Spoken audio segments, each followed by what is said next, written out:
Tendai vaita basa mauya kuno vanga vakandivharidzira vasingadi kuti ndiuye kuno asi ndinotenda Mwari, ndinotenda imi nerudo.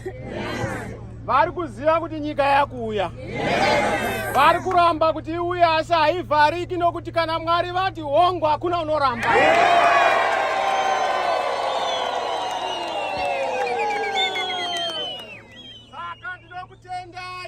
Kabuyuni. Simuchembo ndinokutendai pa 1 nepa 2. Ngatibudei neuwandu hwedu tonovhota. Voti hatisi kuvhotera munhu. Voti tiri kuvhotera tsinga dzemigwagwa. Voti tiri kuvhotera tsinga dzemvura. Voti tiri kuvhotera tsinga dzemagetsi. Voti tiri kuvhotera tsinga dzemufaro. Voti tiri kuvhotera tsinga dzeshanduko. Voti tiri kuvhotera tsinga dzeZimbabwe. Kana mavhota togadzira nyika, moenda kumabasa vanhu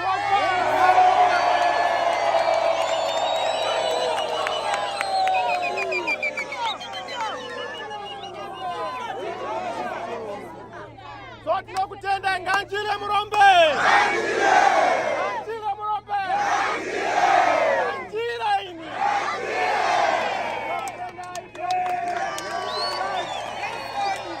Nakutendai, we want peace.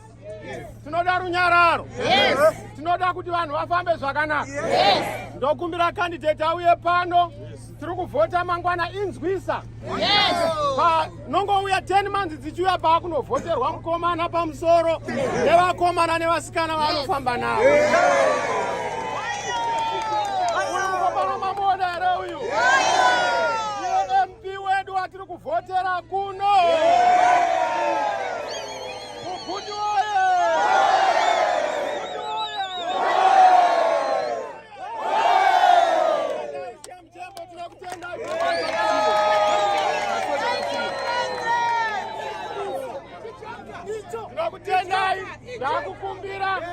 Ndakukumbira kuti munhu wese musi weSaturday mubude kunoita sei?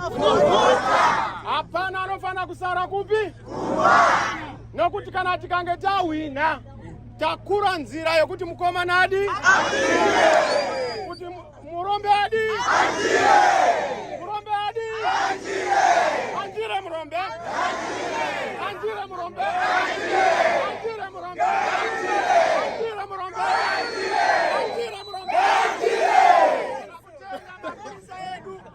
Mapurisa nde Zimbabwe. I want to thank the police for the good work they are doing. Kuti kuende peace varwele maoko.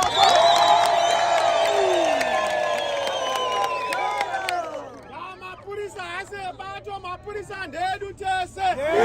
Tendai, may God bless you. Mwari vakukomborere, mufambe zvakanaka. Zvinhu zvedu zviite zvakanaka. Runyararo kumunhu wese. Unovotere. Unovotere. Basa ndinokutenda. Thank you. Welcome Chamisa. Thank you.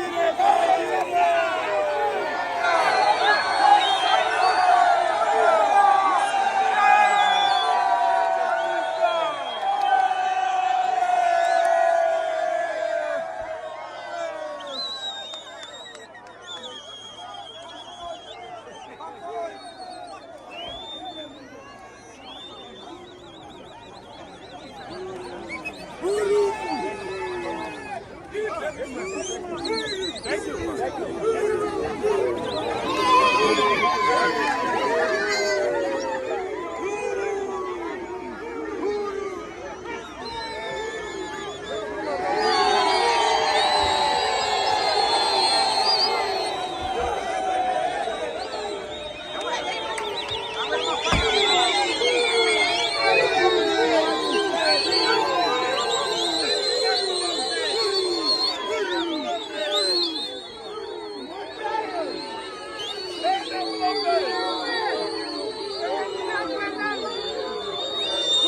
We have